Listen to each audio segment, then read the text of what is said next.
Assalamualaikum warahmatullahi wabarakatuh. Hamdan wa syukron lillah, sholatan wa salaman ala rasulillah, amma ba'd. Rabbi shrah li sadri wa yassir li amri wahlul 'uqdatam min lisani yafqahu qawli, amin. Bismillahi masyaallah, la haula wala quwata illa billahil aliyil azim. Hadirin kalam pena rahimakumullah. Alhamdulillah kita mendapat keberkahan dari Allah Subhanahu wa taala bisa memasuki bulan Ramadan yang penuh berkah ini. Bulan Ramadan yang penuh pengampunan. Bulan Ramadan yang penuh dengan pahala. Allah melipat gandakan pahala pada bulan Ramadan. Hadirin rahimakumullah, mari kita sempurnakan ibadah puasa kita.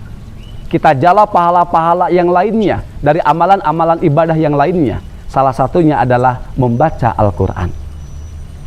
Terkait dengan membaca Al-Quran, Bapak teringat sebuah kisah. Ada seorang anak yang namanya Jiyad. Jiyad selalu mengikuti kakeknya kemanapun kakeknya berada. Kakeknya ke masjid, Jiyad ikut berjamaah, ikut tadarus. Maka Jiyad tumbuh menjadi anak yang punya karakter bagus, terbiasa dengan kebiasaan-kebiasaan keagamaan. Sampailah pada bulan Ramadan tertentu, setelah taraweh, Jiyad ikut tadarus sama kakeknya. Di tengah-tengah tadarus, Jiyad bertanya, "Wahai kakek, setiap tahun kakek senantiasa tadarus. Kakek tidak tahu artinya, kakek tidak tahu maknanya. Kira-kira apa yang dibaca oleh kakek sia-sia tidak?" Sang kakek tidak merespon pertanyaan dari cucunya. Sang kakek melanjutkan tadarusnya. Selesai tadarus, pulang ke rumah, maka di rumah barulah sang kakek merespon, "Jiyad cucuku, kemari, tolong ambilkan ember yang ada di belakang rumah." Jiyad pun mengambil sebuah ember yang bocor dan kotor. Kata sang kakek, "Jiyad, coba tuangkan air tersebut pada ember tersebut." Dimasukkanlah beberapa gayung air ke dalam ember tersebut. Terus air keluar lagi membawa kotoran-kotoran dari lubang ember yang bocor. Nyampe pada satu titik, sang kakek pun bertanya, "Wahai Jiyad, apa yang kamu lihat di ember tersebut?" Jiyad pun menjawab, "Ya kakek, dari ember tersebut ternyata ember ini menjadi bersih meskipun air tidak ada." Kata kakek, "Inilah manfaat membaca Al-Quran seperti barusan air menguras kotoran dalam ember tersebut. Meskipun kita tidak tahu makna, tidak tahu arti, tapi Al-Quran memberikan ketenangan pada diri kita. Hati kita menjadi bersih. Kita terbiasa dengan kebiasaan-kebiasaan baik. Kita senantiasa dekat dengan Allah Subhanahu wa taala." Hadirin rahimakumullah, terkait dengan Al-Quran banyak sekali tentang keutamaan-keutamaan membaca Al-Quran.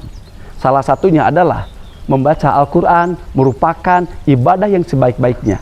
Kata Rasulullah SAW, "Afdolu ibadati ummati qiraatul Quran."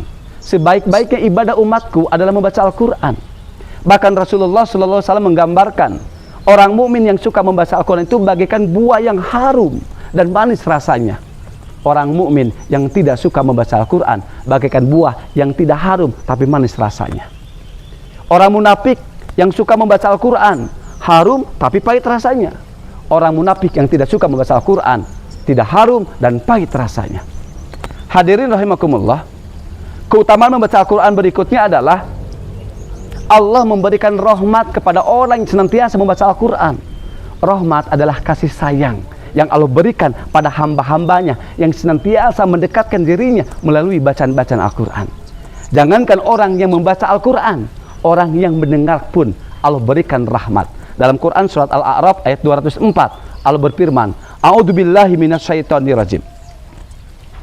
Wa idza quri'al Qur'anu fastami'u lahu wa ansitu la'allakum turhamun." Jika kalian dibacakan Al-Quran, fastami'u, maka dengarkanlah. Pastami'ulahu wa angsitu, dan diamlah, la'allakum turhamun, supaya kalian mendapatkan rahmat dari Allah SWT.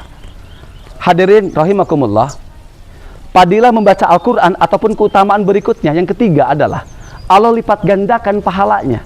Setiap huruf kata Rasul Allah berikan satu kebaikan, tapi dikalikan dengan 10 maka ada 10 kebaikan. Rasul bersabda, ketika kita membaca alif lam mim ada 3 huruf, pahalanya Allah berikan 30 kebaikan. Masya Allah. Bahkan dalam riwayat lain, orang yang membaca Al-Quran 100 ayat itu sama dengan orang yang melakukan ketaatan sepanjang malamnya. Masya Allah. Bahkan orang yang khatam Al-Quran dari riwayat lain, maka Allah menurunkan 60.000 malaikat yang mohon pengampunan pada Allah untuk hamba tersebut yang membaca Al-Quran. Masya Allah, luar biasa. Yang keempat, hadirin rahimakumullah, orang yang membaca Al-Quran akan mendapatkan syafaat dari Al-Quran yang dibacanya. Kata Rasul, bacalah Al-Quran, fa innahu ya'ti, maka Al-Quran bakal datang syafi'an sebagai syafaat yaumal qiyamah li ashabi, di hari kiamah untuk para hamba-hamba yang baca Al-Quran. Untuk itu, yuk Bapak mengajak buat anak-anakku sekalian rahimakumullah, kita perbanyak membaca Al-Quran. Yuk tadarusan di bulan Ramadan ini, kita jalak pahala sebanyak-banyaknya, biar kita menjadi orang-orang yang beruntung. La'allakum tatakun, menjadi orang-orang yang bertakwa pada Allah SWT. Usikum wa nafsi bitaqwallah. Akhirul kalam. Assalamualaikum warahmatullahi wabarakatuh.